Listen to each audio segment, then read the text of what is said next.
नमस्कार बच्चों, अभी हम पढ़ने वाले कार्य पुस्तिका कक्षा स्तर अनुरूप हिंदी कक्षा 4।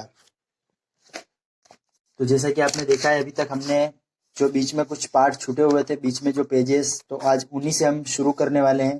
तो आपका 30 से लगाकर 31 34 तक तो हो चुका था। उसके बाद जो 35 से लगाकर आपका 42 तक जो छूट रहा था वो आज हम इसमें पढ़ेंगे।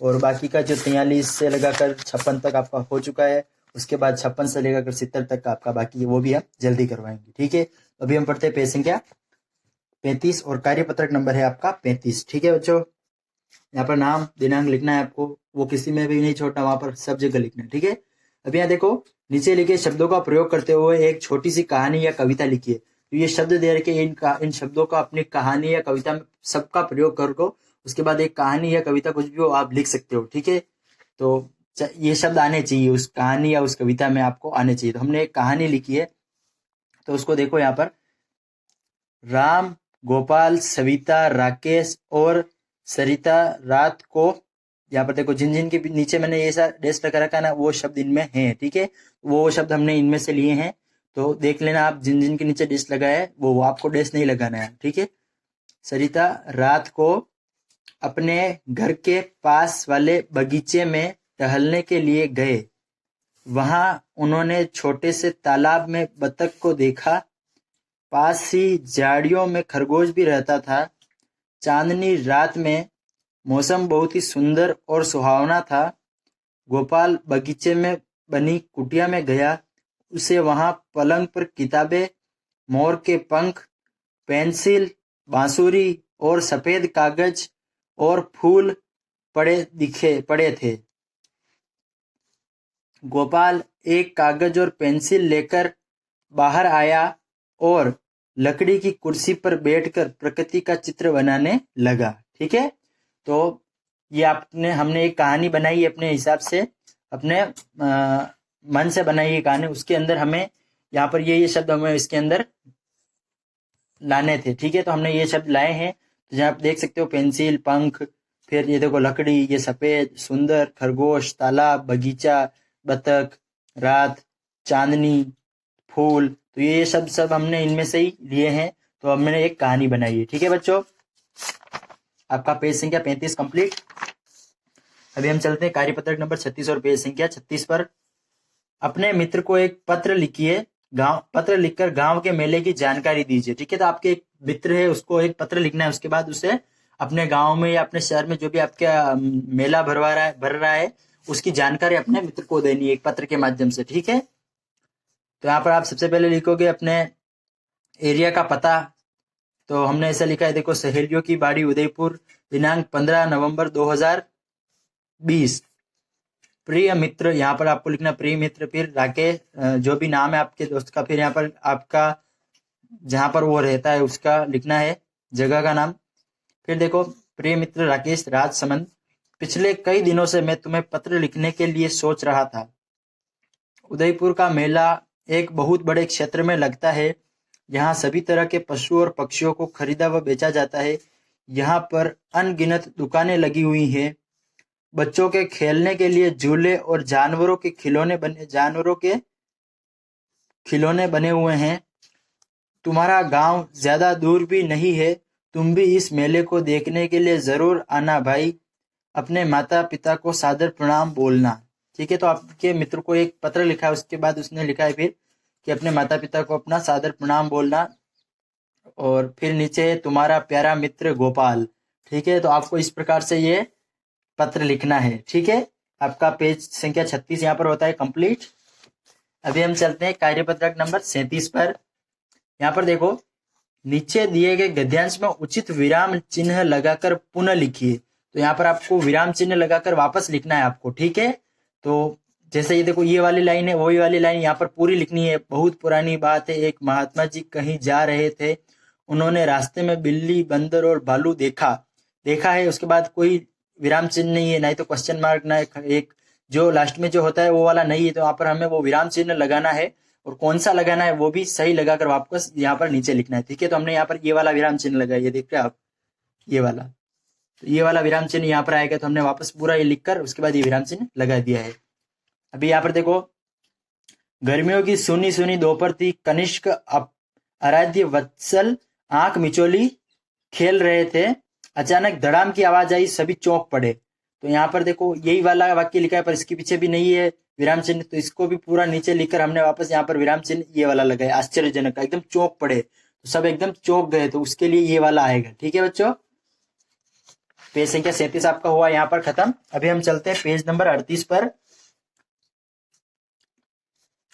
नीचे नक्शा दिया गया है, वह शमीना के घर से विद्यालय तक जाने का रास्ता बताता है। इसे समझकर क्या आप भी अपने घर से विद्यालय तक का नजरी नक्शा बना सकते हैं? चलिए आप भी बनाकर देखिए। ठीक है, तो ये आपसे पूछ रहे हैं कि यहाँ पर देखो शमीना का घर बताया हुआ ये रहा, उसके बाद उसका स्कूल है और उसके घर के आसपास और जो भी कुछ है वो पूरे इस नक्शे में बताया गया है। आप भी अपने घर का एक नक्शा बनाओ, जहां से आपका घर है वहां से फिर आपके स्कूल तक का रास्ता और आजू बाजू के जो भी हैं उनका भी हमें यहाँ पर चित्र बनाना है। ठीक है, तो क्या आप बना सकते हो? तो फिर यहाँ पर आपको बनाना है, ऐसा पूछ रहे हैं। फिर अभी देखो अपने घर से विद्यालय तक का नजरी नक्शा बनाने में क्या क्या विचार आए आपके दिमाग में, लिखिए। तो ये देखो हमने अपनी कल्पना से ऐसे ही बनाया है कि एक ऐसा घर है किसी का, जैसे आप मान लीजिए मेरा घर, फिर यहाँ पर देखो इधर थोड़ा ये रास्ता जरा, यहाँ पर राम की दुकान है, फिर यहाँ पर एक रास्ता ये है, यहाँ पर मंदिर है, उसके बाद ये रास्ता शहर की तरफ चला जाता है और ये रास्ता है एक और दूसरे गांव की तरफ। फिर यहाँ से देखो एक स्कूल का रास्ता आ रहा है और स्कूल के आगे से भी दूसरा एक गांव की तरफ रास्ता जा रहा है। तो यहाँ से देखो इसका घर है, फिर ये स्कूल दुकान है, फिर यहाँ पर स्कूल और ये रहा मंदिर। ठीक है बच्चों, तो आपको अपनी कल्पना से ऐसे बनाने हैं आपके घर का, या ऐसा बना सकते हो। देखो तो उन्होंने पूछा है कि आपको नक्शा बनाते समय आपके दिमाग में क्या क्या है। तो देखो सबसे पहले मैंने अपने घर से लेकर स्कूल तक के रास्ते को मन में सोचा। पहले तो हमने मन में सोचा कि कैसे बनाना है, फिर मेरे घर का चित्र बनाया, फिर घर का चित्र बनाया, फिर एक जगह से दूसरे जगह तक जाने वाले रास्तों को बनाया और उसके बाद मैंने स्कूल, राम की दुकान और मंदिर को भी दर्शाया। ठीक है, आपके मन में क्या क्या विचार आते हैं वो आप यहाँ पर लिख सकते हो। ठीक है, पेज संख्या 38 सॉरी यहाँ पर 38 है। कार्यपत्रक अभी चलते हैं 39 पर। कौन सा? कार्यपत्रक नंबर 39। तो यहाँ पर देखो कहानी की पंक्तियों को पढ़कर कहानी को आगे बढ़ाते हुए पूरी कीजिए। 1 2 3 यहाँ पर देखो, फिर पंक्तियों को पढ़कर कहानी को बढ़ाते हुए पूरी कीजिए। ठीक है, ये कहानी की पंक्तियां पढ़ो, उसके बाद ये पूरी कहानी को आपको पूरा करना है। तो यहाँ पर देखो एक घना जंगल था, उसमें बहुत सारे जंगली जानवर रहते थे एक दिन। फिर उसके बाद कहानी नहीं है, तो आपको अपने मन से जो भी कहानी याद आ रही है इस हिसाब से जो पंक्तियों को मेल खाती हो वो कहानी यहाँ पर आपको लिखनी है। ठीक है, तो आपको जंगल वाली कहानी से क्या याद आएगा? एक शेर वाली कहानी है, या फिर आप दूसरे कोई भी कहानी भी लिख सकते हो जंगल से जो भी रिलेटेड या है। तो हमने यहाँ पर लिखा देखो बहुत सारे जंगली जानवर थे, एक दिन एक शेर ने उस जंगल में प्रवेश किया और बहुत सारे जानवरों का शिकार कर रहा था। वो बहुत सारे जानवरों को ऐसे ही मार रहा था, इससे जंगल की जनसंख्या कम होने लगी। उसके बाद जंगल के सभी जानवरों ने इकट्ठा होकर शेर से कहा, तुम इतने सारे जानवरों को बेकार में मार रहे हो, तुम्हारी भूख तो एक जानवर के खाने से ही बुझ जाती है। हम हर रोज एक जानवर तुम्हारे भोजन के लिए भेज देंगे। इससे शेर मान गया क्योंकि अब उसे शिकार नहीं करना पड़ेगा। हर रोज एक जानवर शेर के पास जाता था। एक दिन खरगोश की बारी आई, वो बहुत डर गया था, इसलिए वो बहुत देर से पहुंचा था। खरगोश ने कहा, मुझे रास्ते में एक दूसरा शेर मिल गया था। एक नकली कहानी सुनाकर खरगोश ने उसे कुएं में गिरा दिया। ठीक है, तो आपको ये कहानी लिख देनी है। जंगल से यही वाली एक मिलान हो रही है जंगल के इस लाइन से, और इसके बाद भी और भी कहानियां जो जंगल से रिलेटेड होती है वो भी आप लिख सकते हो। ठीक है, तो पेज संख्या 39 आपका यहाँ पर कंप्लीट हो गया है। फिर देखो बच्चों अगला है आपका कार्यपत्रक नंबर 40। तो इसमें यहाँ पर देखो एक वचन और एक वचन का बहुवचन शब्दों से मिलान कीजिए। तो यहाँ पर देखो कुछ में एक वचन शब्द दे रखे हैं, उनके हमें बहुवचन शब्द कौन से उनसे हमें यहाँ पर मिलान करना है। तो बहुत ही सरल है, यहाँ पर आपको क्या करना है, देखो चटाई एक वचन है तो इसका बहुवचन होगा चटाइयाँ, रोटी रोटियां, यहाँ पर देखो ये रहा रोटियां। फिर देखो कली कलियां, घड़ी घड़ियां, नदी का नदियां। फिर देखो कॉपी तो कॉपियां, मटका मटके, टोपी और टोपियां, और ताला ये ताले। तो एक वचन को बहुवचन से मिलान करना, तो ये तो बहुत ही सरल है, आपको दिख रहा है। देखो यहाँ पर देखो चटाई का चटाइया हो गया, फिर रोटी का रोटियां, कली कलियां, घड़ी घड़ियां। इसी प्रकार से आपको ये कंप्लीट करना है। ठीक है बच्चों, तो आपका पेज नंबर 40 और कार्यपत्रक नंबर 40 वो है यहाँ पर खत्म। ठीक है, अभी हम चल रहे हैं पेज संख्या आपके 41 पर। तो यहाँ पर देखो कार्यपत्रक नंबर 41, प्रश्न नंबर 1 है, ऊपर कुछ चित्र बने हैं, इनके नाम लिखिए। ये चित्र किन किन के बने हैं वो हमें इनके नाम लिखने हैं। तो यहाँ पर देखो स्टोव बर्नर, फिर चूल्हा और गैस का चूल्हा, और ये है इलेक्ट्रॉनिक चूल्हा। ठीक है, तो जो जो यहाँ पर चित्र बने उनके नाम यहाँ पर लिखने हैं। फिर देखो इनमें से कौन कौन से ईंधन का इस्तेमाल किया जाता है, इनके अंदर जो ईंधन यानी कि इनको जलाने के लिए कौन सा ईंधन का इस्तेमाल किया जाता है। तो देखो केरोसिन, इसके लिए लकड़ी, फिर इसके लिए किया जाता है एलपीजी गैस, और इसके लिए बिजली का उपयोग किया जाता है यानी कि विद्युत। इलेक्ट्रॉनिक चीज है तो इसके लिए इसको बिजली की आवश्यकता होगी, और इसके लिए केरोसिन, इसके लिए लकड़ियां, और इसके लिए एलपीजी गैस।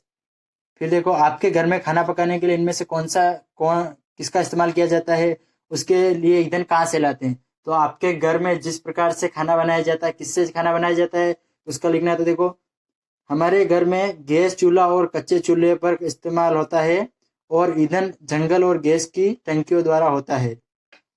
तो जंगल से लकड़ियां लाते हैं, उससे होता है एक तो, और एक हमारे जो एलपीजी गैस होती है वो ईंधन उसका उपयोग होता है। ठीक है, तो आपको वहां पर ऐसा लिखना है। फिर देखो खाना बनाते समय चूल्हे के पास क्या क्या सावधानियां रखनी चाहिए। तो खाना बनाने के समय हमें चूल्हे के पास ऐसी चीजें नहीं रखनी चाहिए जिससे कि आग जल्दी पकड़ सकती हो। तो हमें खाना बनाते समय चूल्हे के पास ज्वलनशील पदार्थ, चूल्हे के पास, ठीक है, चूल्हे के पास ज्वलनशील पदार्थ नहीं रखने चाहिए। ठीक है, तो पेज संख्या 41 होगी आपका यहाँ पर कंप्लीट। फिर बच्चों, फिर देखो बच्चों यहाँ पर कार्यपत्रक नंबर 42 पर यहाँ पर देखो निम्नलिखित चित्रों को देखकर उनके विचार लिखिए और चित्र भरिए। चित्र में रंग भरिए। ठीक है, तो इसके अंदर आपको रंग देखो हरा कलर भरना है, उसके बाद यहाँ पर भूरा कलर भर सकते हो आप। ठीक है, तो इसको पेड़ का रंग भरना है। उसके बाद पतंग में आप चारों में अलग अलग कलर, और यहाँ पर आप अलग अलग रंग भर सकते हो। ठीक है, आपको कलर भरना है, मैंने कलर नहीं भरा यहाँ पर, तो आप कलर भर देना यहाँ पर। फिर देखो पेड़ के लिए हमें कुछ विचार लिखने। तो देखो पेड़ हमारे पर्यावरण का एक अभिन्न अंग है, पेड़ लगाने बहुत ही आवश्यक है, पेड़ों से हमें ऑक्सीजन मिलती है, पेड़ को हम सिर्फ पानी देते हैं, उसके बदले में पेड़ हमें फल फूल, इसके बदले में पेड़ हमें फल फूल, लकड़ियां और छाया और वर्षा देते हैं। ठीक है ना, तो वर्षा भी पेड़ों की वजह से होती है। जहाँ पर ज्यादा हरियाली होती है वहां पर वर्षा अधिक होती है। तो हमें पेड़ कितना कुछ देते हैं। फिर यहाँ पर देखो पतंग के बारे में कुछ लिखना है। तो देखो मकर संक्रांति के दिन हर कोई पतंगबाजी करता है, आसमान में पतंगों का मेला लगा हुआ होता है, सभी अपनी अपनी पतंगों को ऊंचाई में उड़ाने की होड़ में लगे होते हैं, कोई धागा पकड़ता है तो कोई ड्रिल देता है, पतंगबाजी का अलग ही मजा है। ठीक है, तो ये चित्र को देखकर आप अपने मन यानी विचार से कुछ भी लिख सकते हो। पतंग को देखो, पतंग के देखने के बाद आपको क्या क्या इसके बारे में पता चल रहा है, क्या याद आ रहा है, वो आपको अपने मन से लिखना है। जैसे किसी भी चीज को हम देखते हैं उसके बाद हमारे मन में क्या विचार आते हैं, वो विचार आपको यहाँ पर लिखने हैं। ठीक है, तो आपका पेज संख्या 42 यहाँ पर कंप्लीट हो गया। उसके बाद देखो पेज संख्या 43, तो ये हमने पढ़ लिया है, इसके लिए वीडियो हमने बना रखा है। तो पेज संख्या हमारा 56 तक तो वीडियो हो चुका है हमारा। तो आप अब 57 से लगाकर 70 का एक वीडियो आएगा, उसमें आपको पूरा बताया जाएगा। ठीक है, तो आपको ये वीडियो अच्छा लगा तो इसको लाइक शेयर सब्सक्राइब कर दीजिए, और घंटी का बटन दबा दीजिए, ताकि जो भी वो अगला वाला वीडियो मैं डालूं तो आपको इसका नोटिफिकेशन जरूर मिल जाए। ठीक है, तो नीचे जो सब्सक्राइब का बटन दिख रहा है वो सब्सक्राइब का बटन दबा दीजिए, और हमारे चैनल को सब्सक्राइब कर दीजिए। वीडियो देखने के लिए आपका बहुत बहुत धन्यवाद। जय हिंद, वंदे मातरम।